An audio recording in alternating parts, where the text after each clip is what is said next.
जय सिया राम बंधुओं, हम आपका अपने अद्भुत ज्ञान चैनल में हार्दिक स्वागत और अभिनंदन करते हैं। आज का हमारा प्रसंग है वास्तु से संबंधित विषय को लेकर। हर एक प्राणी की इच्छा होती है कि वो अपने जीवन काल में अपना स्वयं का गृह भूमि का निर्माण करे और सुखपूर्वक उसमें रहे। अनादिकाल से हमारे यहाँ गृह निर्माण से संबंधित कई प्रश्न, उत्सुकता और कई चीज़ें ऐसी हैं जो सर्वमान्य थी। समय काल के अनुसार धीरे धीरे बहुत सी चीज़ें पीछे छूटती गईं एवं आज मुख्यतया वास्तु घर का कैसे ठीक रखें, वास्तु का क्या पक्ष है, उस पर तमाम चर्चाएं होती हैं। लेकिन हमारी कुछ मूलभूत आवश्यकताएं या जो नियम का पालन गृहभूमि निर्माण के लिए करना चाहिए, शायद वो नहीं हो पा रही हैं।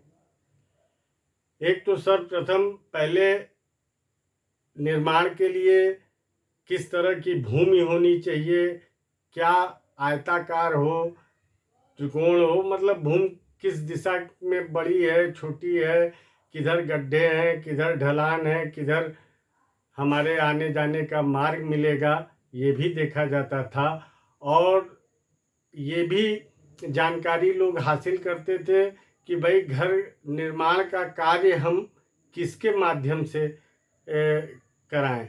घर के जो सदस्य हैं उनके नाम, नक्षत्र इत्यादि पे विचार करने के बाद उस पूरी भूमि का पिंड निकाला जाता था।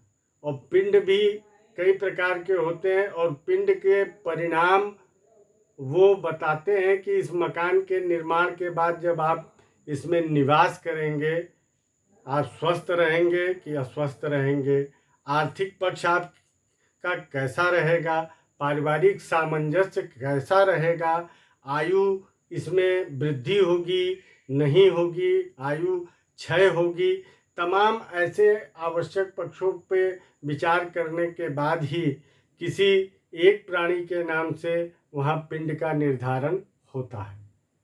लेकिन ये परंपराएं लगभग अब लुप्त प्राय होती जा रही हैं। मुहूर्त के भी पक्ष में सिर्फ गृह प्रवेश का मुहूर्त है, यही देख के लोग गृह प्रवेश कर रहे हैं। किसके लिए क्या अच्छा रहेगा, किस राशि वालों के लिए ये मुहूर्त शुभ है नहीं है, ये सब चीज़ें भी धीरे धीरे पीछे होती जा रही हैं। सबसे विशेष कार्य यह है कि पूजन इत्यादि तो गृह प्रवेश का होता है, लेकिन बहुत से लोग ये नहीं जानते हैं कि इसके मुख्य देवता कौन हैं और किनका विशेष पूजन इसमें होना चाहिए। तमाम लोग अपनी सुविधानुसार, परिस्थिति अनुसार सत्यनारायण भगवान की पूजन कथा करा के भी प्रवेश कर ले रहे हैं, अखंड रामायण इत्यादि करा के प्रवेश कर ले रहे हैं। तमाम छोटे मोटे रुद्राभिषेक हुए, नवचंडी याग हुआ, या आजकल देवी गीत और तमाम तरह के भजन के आयोजन के संग इस गृह प्रवेश के आयोजन को संपन्न करते हैं। लेकिन शास्त्रानुसार अगर आप जाएंगे तो इसमें वास्तु शांति होना बहुत आवश्यक होता है।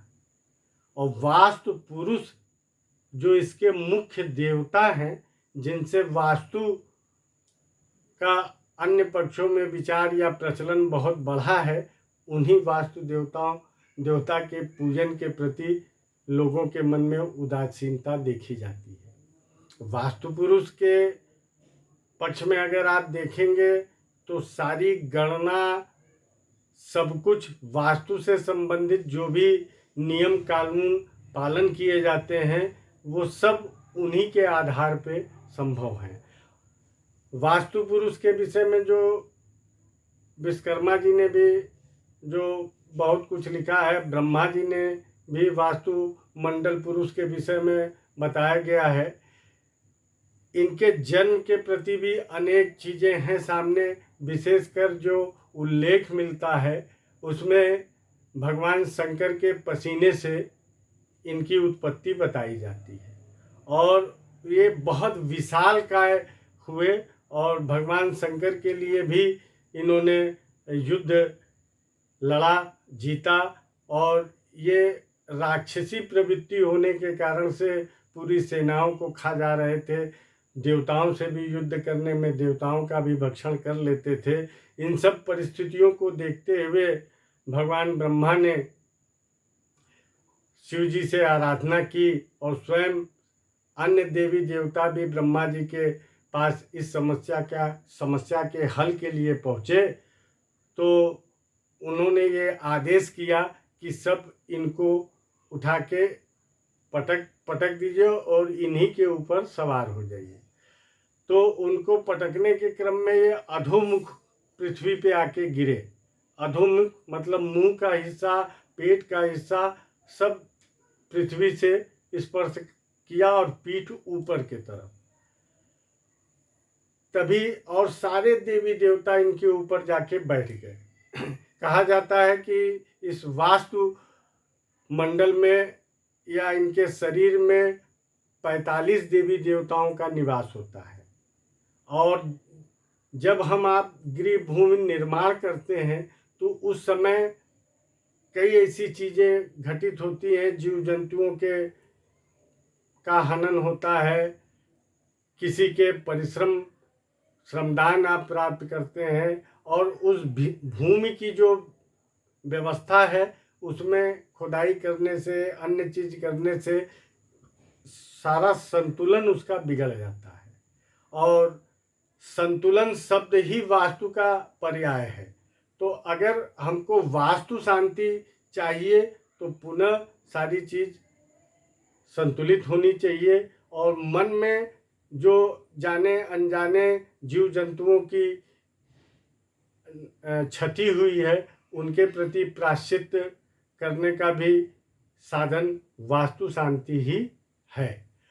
ऐसा कहा जाता है कि अगर वास्तु पुरुष की पूजा नहीं हुई, वो कुपित हो जाते हैं, तो उनका उस मकान में, गृह में रहने वालों के लिए बहुत ही अशुभ फल प्राप्त होता है और कभी भी सुख शांति, वंश वृद्धि, धन आगम सब में बाधा उत्पन्न होती है। तो सर्वप्रथम गृह प्रवेश के पूजन में, वास्तु पूजन में विभिन्न वास्तुमंडल के अलावा भी 64 योगिनी, असंख्यात रुद्र और अन्य देवी देवताओं का आवाहन, पूजन, अर्चन नियमित रूप से चलता है और उस कार्य विशेष में तो अवश्य ही ये कार्य किया जाता है। लेकिन उसके प्रमुख देवता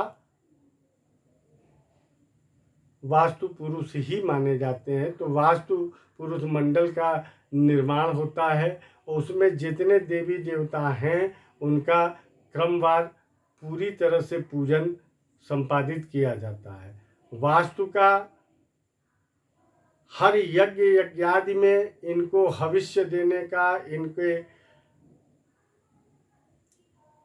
मंत्र से हवन करने का अवश्य विधान है। बिना वास्तु पुरुष के हवन किए हुए कोई भी यज्ञ संपन्न नहीं होता है। तो हमारे कहने का तात्पर्य ये था कि अगर बहुत कठिनता से मकान का, गृह का निर्माण होता है, बहुत व्यय का भार भी आता है, लेकिन अगर सुख शांति से रहना है और शास्त्र सम्मत सारी चीज़ों को संपादित करना है तो आप निश्चित वास्तु शांति सूक्ष्म से सूक्ष्म रूप में ही कराएं, लेकिन कराना आवश्यक होता है। वास्तु शांति होने के बाद इसकी अवधि प्रायः मानी जाती है कि 12 वर्ष तक इसका प्रभाव अधिकतम देखा जाता है।